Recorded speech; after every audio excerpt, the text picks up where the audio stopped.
സല്ലല്ലാഹു അലാ മുഹമ്മദ് സല്ലല്ലാഹു അലൈഹി വസല്ലം സല്ലല്ലാഹു അലാ മുഹമ്മദ് സല്ലല്ലാഹു അലൈഹി വസല്ലം. ഒരുക്കി വെച്ചവർ സൗഭാഗ്യമുള്ളവരാണ്. അല്ലാഹു നമുക്ക് വലിയ ബറക്കത്ത് നൽകട്ടെ. ഈ യാത്ര തിരിച്ചു പോകുമ്പോൾ നമുക്ക് എന്തെങ്കിലും ഒന്ന് കൊണ്ടുപോകേണ്ടതുണ്ട്. അല്ലാഹുവിന്റെ ഹബീബ് സയ്യിദുനാ മുഹമ്മദുർ റസൂലുള്ളാഹ് സ്വല്ലല്ലാഹു അലൈഹി വസല്ലമ തങ്ങളത് പറഞ്ഞതാണ്.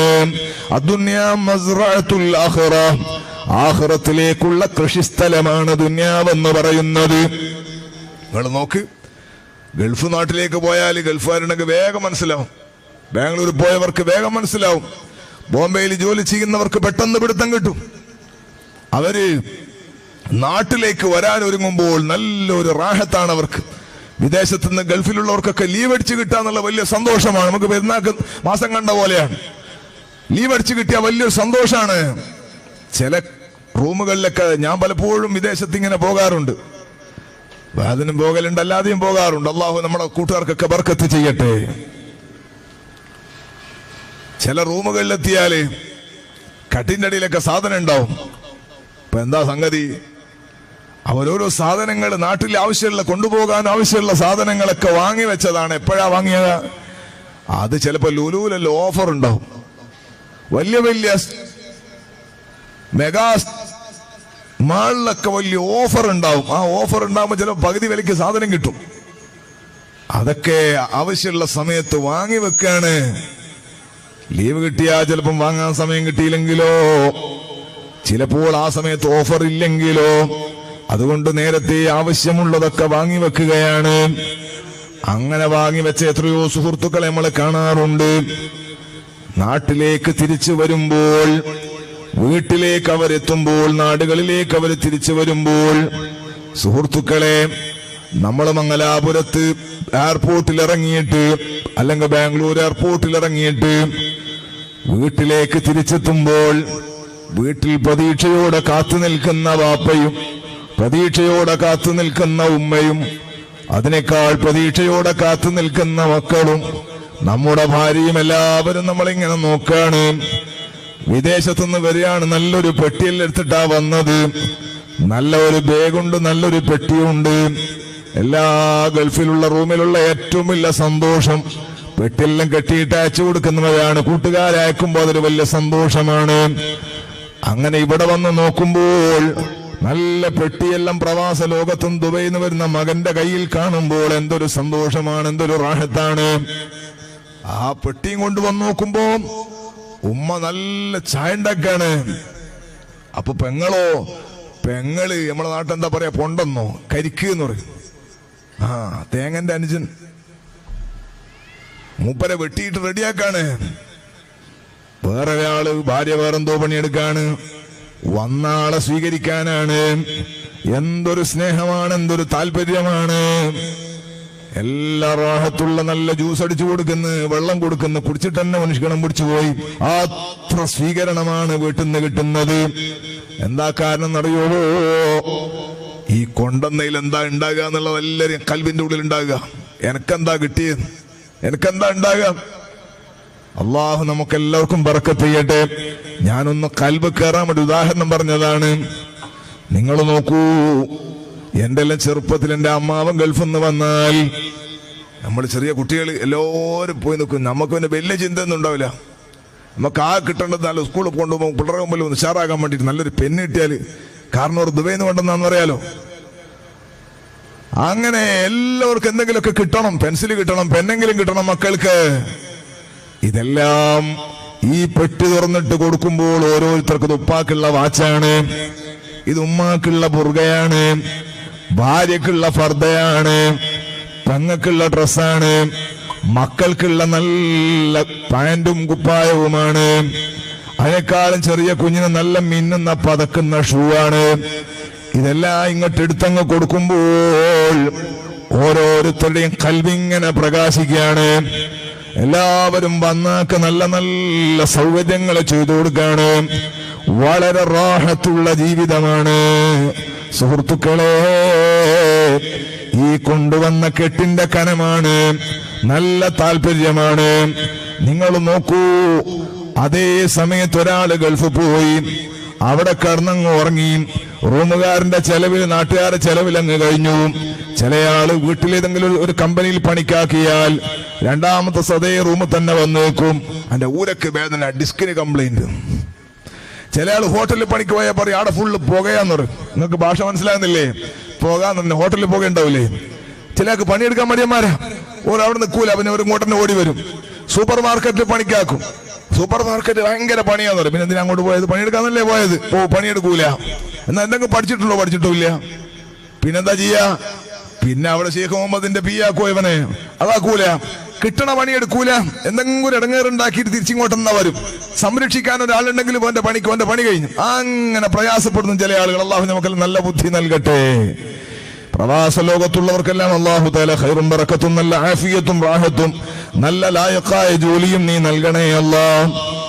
നിങ്ങൾ നോക്കുക, അങ്ങനെ പണിയെടുക്കാതെ അധ്വാനിക്കാതെ അവിടെ കിടന്നുറങ്ങിയിട്ട് ആരോ ടിക്കറ്റിൽ എടുത്തു കൊടുത്താണ് നാട്ടിലേക്ക് കയറ്റിവിടുകയാണ്. നാട്ടിലെത്തി നോക്കുമ്പോ അങ്ങോട്ട് കൊണ്ടുപോയ ഡ്രസ്സല്ലാതെ വേറൊന്നും സാധനം കാര്യമായിട്ടൊന്നുമില്ല. ഇവിടെ വന്ന് നോക്കുമ്പോൾ പെട്ടിയൊന്നും കാണാത്തപ്പോ ഉപ്പാക്ക് റാഹത്ത് കേട്, ഭാര്യക്ക് എന്തോ ഒരു മൈൻഡില്ല, പെങ്ങക്ക് എങ്ങനെയും ചായ വെച്ചിട്ട് അങ്ങോട്ട് ആകുന്നില്ല.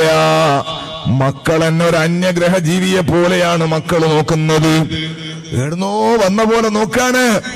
മംഗലാപുരത്ത് പോയി വന്നാളെ പോലെ കൊട്ടയും തൂക്കിയിട്ടാ വന്നത്, ഒരു സഞ്ചിയും തൂക്കിയിട്ടാ ദുബൈന്ന് വരുന്നത്. ഈ വീട്ടുകാർക്ക് ഇവനെ സൽക്കരിക്കാൻ കഴിയില്ല. ഒരൽപ്പെങ്കിലും കൂടുതൽ സ്നേഹം കാണിക്കുന്ന ഉമ്മയും ബാപ്പയുമാണ്. ഉമ്മയും ബാപ്പയും ഇവനോട് ചോദിക്കുന്ന, മോനെ നീ എവിടുന്ന ദുബൈന്നല്ലേ നീ വരുന്നത്? ഇവിടെ മക്കളില്ലേ? 4 മിഠായെങ്കിലും നിനക്ക് വാങ്ങിക്കൂടെ എന്നാണ് ചോദിക്കുന്നത്. സുഹൃത്തുക്കളെ, ആ വീട്ടിൽ അവന് സമാധാനം കിട്ടൂല. ആ വീട്ടിൽ അവന് കിടന്നുറങ്ങിയ ഉറക്ക് കിട്ടൂല. അവിടെ പുറച്ചേസിന്റെ തണുപ്പിൽ ഉറങ്ങിയ പിന്നീട് ഉറക്കുണ്ടാകൂല.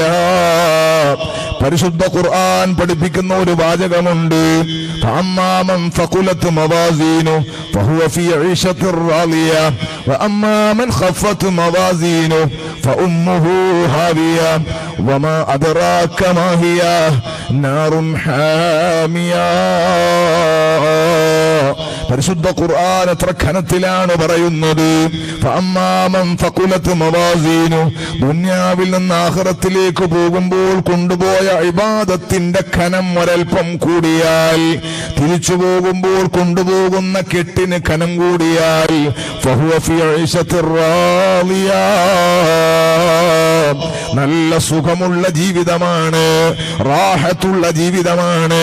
ഉമ്മക്കും ബാപ്പക്കും മക്കൾക്കെല്ലാം സന്തോഷമാണെന്ന് പറഞ്ഞില്ലേ? ആകെ കൂടി വീട്ടിൽ സൗകര്യവും സന്തോഷവും ഉള്ളതുപോലെ ആഖിറത്തിന്റെ ജീവിതമോ അവൻ നല്ല റാഹത്തുള്ള സ്വർഗത്തിലാണ്.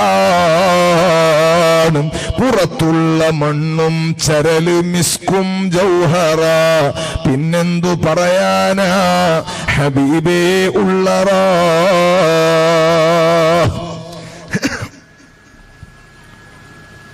ഇവിടൊക്കെ നല്ല വീടുണ്ടാവും. അള്ളാഹു വീട്ടിലൊക്കെ ബർക്കത്ത് ചെയ്യട്ടെ. വീട്ടിന്റെയൊക്കെ മുറ്റത്ത് ഏറ്റവും നല്ല പൈസക്കാരന്റെ പേരിൽ ഇങ്ങനെ ഇന്റർലോക്ക് ചെയ്തിട്ടുണ്ടാവും. അതല്ലാതെ സ്വർണമോ വെള്ളിയോ ഏതെങ്കിലും വീട്ടിന്റെ മുറ്റത്തോ ഗേറ്റിനോ പതിപ്പിച്ച് നിങ്ങൾ കണ്ടിട്ടുണ്ടോ? അങ്ങനെ കുറക്കല്ലേ, നിങ്ങൾ കണ്ടിട്ടുണ്ടോ? ഇല്ല. എന്നാൽ സ്വർഗമെന്ന് പറയുന്ന ഏറ്റവും സന്തോഷമുള്ള വീട് അതാണല്ലോ ഫീ ഈശത്തും റാളിയ. ഏറ്റവും സന്തോഷമുള്ള വീട് സ്വർഗമല്ലേ? ആ സ്വർഗത്തിലെ വീട്ടിലെത്തുമ്പോൾ സ്വർഗത്തിന്റെ വീട്, അതിന്റെ ഗേറ്റ്, അതിന്റെ മുറ്റം തന്നെ സ്വർണമാണ്, മുത്തുകളാണ്, മരതകങ്ങളാണ്, ജൗഹറാണ്, എല്ലാ സംവിധാനവുമാണ്. പിന്നെന്തു പറയാനാ ഹബീബേ ഉള്ളറാ. പിന്നെ വീട്ടിന്റെ ഉള്ളിന്റെ കഥ പറയാനുണ്ടോ? വീട്ടിന്റെ ഗേറ്റും മുറ്റവും തന്നെ ഉഷാറാണെങ്കിൽ പിന്നെ ഉള്ളതിന്റെ പത്രാസ് പറയാനുണ്ടോ? ധരിക്കാനതിൽ ലഭിക്കുന്ന തുണിയും സുന്ദുസ, അൽഹംദുലില്ലാ ജീവിതം എന്തെന്തസാ. ദുനിയാവിലെ ചെറിയ ഒരു ശ്രദ്ധ, ദുനിയാവിൽ വളരെ ചെറിയ ഒരു ശ്രദ്ധ നിങ്ങൾ കാണിച്ചാൽ നാളെ ആഖിറത്തിൽ അല്ലാഹു സുബ്ഹാനഹു വ തആല അവൻ സ്വർഗത്തിൽ ഒരുക്കി വെച്ചിരിക്കുന്നത് എത്ര വലിയ അത്ഭുതങ്ങളാണ്. ഒരു കണ്ണിനും കണ്ടു തീർക്കാൻ കഴിയാത്ത, ഒരു കാതിനും കേട്ടു തീർക്കാൻ കഴിയാത്ത, ഒരു ഹൃദയത്തിനും ആലോചിക്കാൻ കഴിയാത്ത വലിയ സൗഭാഗ്യങ്ങളാണ്. ദുനിയാവിലെ ചെറിയ കാല ആയുസ് 60-ന്റെ 70-ന്റെ ഇടയിൽ തീർന്നു പോകുന്ന ആയുസ്, ഈ ആയുസിൽ ഒരു ചെറിയ ശ്രദ്ധ ചെലുത്തിയാൽ, ഇട്ടിരിക്കുന്ന വസ്ത്രങ്ങൾക്കൊരൽപ്പം റാഹത്തുണ്ടായാൽ, നാണം മറയ്ക്കാനാണ് മനുഷ്യനോട് വസ്ത്രം ധരിക്കാൻ പറഞ്ഞത്. ഈ വസ്ത്രം ഒരൽപ്പം അള്ളാന്റെ പൊരുത്തത്തിനാക്കിയാൽ, എന്നെ കേൾക്കുന്ന കരളിന്റെ കഷ്ണങ്ങളായ ചെറുപ്പക്കാരോട് നല്ല മാന്യമായ വസ്ത്രം